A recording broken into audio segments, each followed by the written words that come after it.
Praise lord. ప్రతిరోజు పరిశుద్ధాత్మతో కలిసి నడవండి అనే కార్యక్రమం ద్వారా మీ అందరికీ కూడా ప్రభువైన యేసుక్రీస్తు నామం పేరిట మా ప్రత్యేకమైన వందనములు శుభములు తెలియపరుస్తున్నాను. అందరూ కూడా బాగున్నారా? ఉదయాన్నే ప్రార్థించారా? లైవ్లో పాల్గొన్నారా? అద్భుతమైనటువంటి ప్రభు కృప మిమ్మల్ని దినమంతా కూడా తోడుగా నడిపించబోతున్నది. ఈరోజు ఒక శక్తివంతమైన వాగ్దానాన్ని మనం ధ్యానించబోతున్నాం. ఈ వాగ్దానం ద్వారా మీ జీవితంలో పనిచేస్తున్న ప్రతి అపవాది శక్తులు, చీకటి ప్రభావములన్నీ కూడా లయపరచబడి కాల్చివేయబడబోతున్నాయి.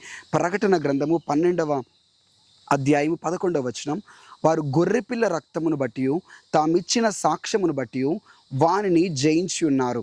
ఆమెన్. వాడు అనగా పై వచనాలలో మీరు చదివినట్లయితే మీకు అర్థమవుతుంది. 9లో ఉంటుంది సాతాను, అపవాది, సర్పము, మహాఘట సర్పము. అదేవిధంగా 10వ వచనంలో కూడా అపవాది అని వ్రాయబడి ఉంటుంది. ఎవరిని ఎలా జయిస్తున్నారు అంటే అపవాది అయిన సాతానని, ఆది సర్పమైనటువంటి ఆ మహాఘట సర్పాన్ని, అపవాదిని ఎలా జయిస్తున్నారు? యేసుక్రీస్తు రక్తము ద్వారా, గొర్రెపిల్ల రక్తము ద్వారా వాడిని జయిస్తున్నారు. మన జీవితంలో సాతాన్ని ఎలా జయించగలం? మాంత్రిక శక్తిని ఎలా జయించగలం? చిల్లంగి ప్రభావాన్ని ఎలా జయించగలం అంటే ఒకటే, గొర్రెపిల్ల రక్తము ద్వారా అపవాదిని మనం జయిస్తాం. యేసు రక్తాన్ని మనం పలుకుతున్నప్పుడు, యేసు రక్తాన్ని మనం ఉచ్చరిస్తున్నప్పుడు, యేసు రక్తాన్ని మన కుటుంబం పైన ప్రోక్షిస్తున్నప్పుడు, యేసు రక్తాన్ని మన కుటుంబంలో ఉన్నటువంటి ప్రతి సభ్యుడి పైన యేసు రక్తాన్ని ప్రోక్షిస్తున్నప్పుడు మన జీవితంలో గొప్ప విడుదల చూస్తాం. శత్రువుకి మన జీవితంపై అధికారం ఉండదు. ఆత్మీయ మండలంలో, ఆత్మీయ లోకంలో, ఆత్మలోకంలో యేసు రక్తాన్ని మీరు పలుకుతున్న ప్రతిసారి శత్రువుని మీరు బలహీనపరుస్తున్నారు, మీరు వారిని జయిస్తున్నారు. ఆఫ్రికా ఖండంలో జరిగిన ఒక సంఘటన ఏమిటయా అంటే, ఒక వ్యక్తికి వ్యతిరేకంగా ఒక మాంత్రికుడు, కొంతమంది మాంత్రికులు కలిసి భయంకరంగా మాంత్రిక విద్యల్ని ప్రయోగిస్తూ ఉంటారు. ఆ వ్యక్తి ప్రతిరోజు కూడా ప్రార్థన చేసే వ్యక్తి. ప్రతిరోజు ఉదయం ప్రార్థన చేస్తాడు, రాత్రి ప్రార్థన చేస్తూ ఉంటాడు. ఈ మాంత్రికులు అతను ఎలా అయినా బలహీనపరచాలి, తన ప్రార్థన ఎట్లయినా కూడా ఆపివేయాలి, తనను ఎట్లయినా మేము సొంతం చేసుకోవాలి, తను ఎట్లయినా మేము నాశనం చేయాలని మాంత్రికులు కంటిన్యూస్గా ఆ వ్యక్తి పైన మాంత్రిక ప్రయోగాల్ని పంపిస్తూ ఉంటారు. అయితే ఆ వ్యక్తి ప్రతిరోజు ఉదయం ఏం ప్రార్థన చేస్తాడు, రాత్రి ఏం ప్రార్థన చేస్తాడు అంటే, ప్రతిరోజు ఉదయం కూడా నా ఇంటిని యేసు రక్తముతో కప్పుతున్నాను, నా ద్వారబంధమును యేసు రక్తముతో కప్పుతున్నాను, నా ఇంట్లో ఉన్న ప్రతి వ్యక్తిని యేసు రక్తముతో కప్పుతున్నాను అని యేసు రక్తమును పలుకుతాడు. ప్రతిరోజు రాత్రి కూడా పడుకునేటప్పుడు ఆ యేసు రక్తం, ఆ ప్రేయర్ ఆయిల్ బాటిల్ని యేసు రక్తమును ఉచ్చరిస్తూ తన యొక్క గడప పైన, తన ద్వారబంధముల పైన, తన ఇంట్లో ఉన్న ప్రతి ఒక్క వ్యక్తి పైన యేసు రక్తాన్ని ప్రకటిస్తాడు. తన ఇంట్లో ఉన్న ప్రతి ఒక్క వస్తువును కూడా యేసు రక్తంతో సీల్ చేస్తున్నానని చెప్తాడు. ఏదైనా కొత్త వస్తువును తను కొనుక్కొని ఇంట్లోకి తీసుకొచ్చేటప్పుడైనా, తన కొత్త బట్టలు తీసుకొని వచ్చేటప్పుడైనా తను ప్రకటిస్తాడు, యేసు రక్తముతో వీటిని సీల్ చేస్తున్నాం, యేసు రక్తముతో దీన్ని ప్రకటిస్తున్నాను, యేసు రక్తం దీని మీద ప్రకటిస్తున్నాను అని యేసు రక్తాన్ని ఉచ్చరించి తన ఇంట్లోకి దాన్ని తీసుకొని వస్తాడు. సో ఎన్నిసార్లు ఈ మాంత్రికులు, ఆ మాంత్రిక ప్రభావాలను, ఆ చిల్లంగి శక్తుల్ని ఆ ఇంటిలోనికి పంపిస్తున్నా, ఆ వ్యక్తి మీదకి పంపిస్తున్నా, ఆ ఏ దురాత్మలు కూడా, ఆ ఏ చీకటి శక్తులు కూడా ఆ ఇంటిలోనికి కూడా వెళ్ళవు, ఆ ఇంటిని కూడా తాకలేవు, ఆ ఇంటిలోనికి కూడా ప్రవేశించలేవు. కారణం, యేసు రక్తము తన ఇంటి చుట్టూ కూడా ఒక బలమైన షీల్డ్, ఒక కవచం వలె ఉంటాయి. ఆ దురాత్మలన్నీ కూడా, పంపించిన దురాత్మలన్నీ కూడా తిరిగి ఆ మాంత్రికుడి దగ్గరకు వచ్చి చెప్తాయి, మేము ఆ ఇంటిలోనికి వెళ్ళలేకపోతున్నాం, ఆ ఇంటి చుట్టూ కూడా ఒక ఎర్ర రంగు వలె ఒక కవచం ఉన్నది, ఒక వస్త్రము కప్పబడినట్లుగా ఎరుపు రంగు ఉన్నది, మేము దాన్ని దాటి ఆ వ్యక్తి ఇంటిలోనికి ప్రవేశించలేకపోతున్నాం అని చెప్తుంటారు అని ఆ దురాత్మలు ఆ వ్యక్తికి చెప్తాయి. Praise God. ఒక రోజున, ఒక పౌర్ణమి రోజున ఆ మాంత్రికుడు ఒక బలమైనటువంటి మాంత్రిక విద్యను ప్రయోగిస్తూ ఒక భయంకరమైనటువంటి రక్తబలినిచ్చి ఒక భయంకరమైన దురాత్మను ఆ వ్యక్తి ఇంటి మీదకి పంపిస్తాడు.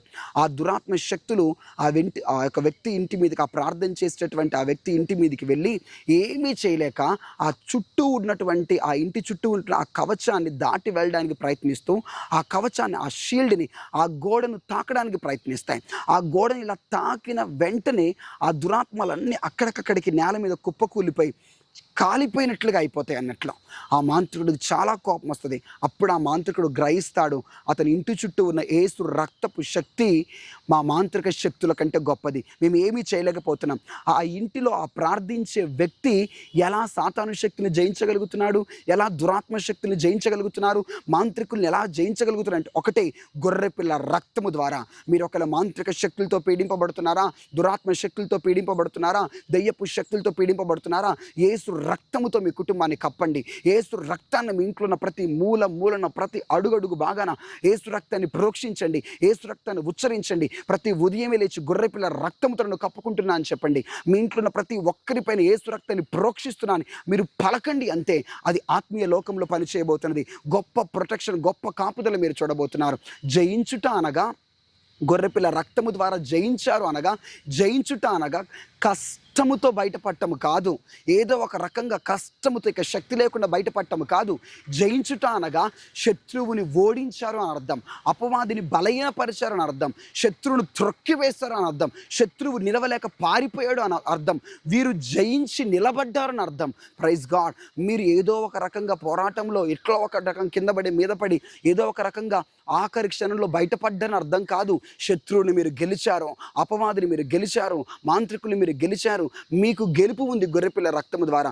మీరు ఆయన రక్తాన్ని ఆధారం చేసుకున్నప్పుడు, ఆయన రక్తాన్ని మీరు ప్రకటిస్తున్నప్పుడు మీకు కాదు ఓటమి, శత్రువుకి ఓటమి, మీకు జయము కలగబోతున్నది. కళ్ళు మూసుకొని గొర్రెపిల్ల రక్తమును ఉచ్చరిస్తూ ప్రార్థిద్దామా? Thank you Jesus. మీ రక్తమును ప్రతి కుటుంబం పైన ప్రోక్షిస్తున్నాను. మీ రక్తమును ప్రతి కుటుంబంలో పైన, వారి కుటుంబంలో ప్రతి వస్తువు పైన, వారి కుటుంబంలో ప్రతి ద్వారబంధముల పైన, ప్రతి కిటికీ పైన, ప్రతి వ్యక్తుల పైన, వారి కుటుంబ సభ్యులందరిపైన గొర్రెపిల్ల రక్తమును ప్రోక్షిస్తున్నాం.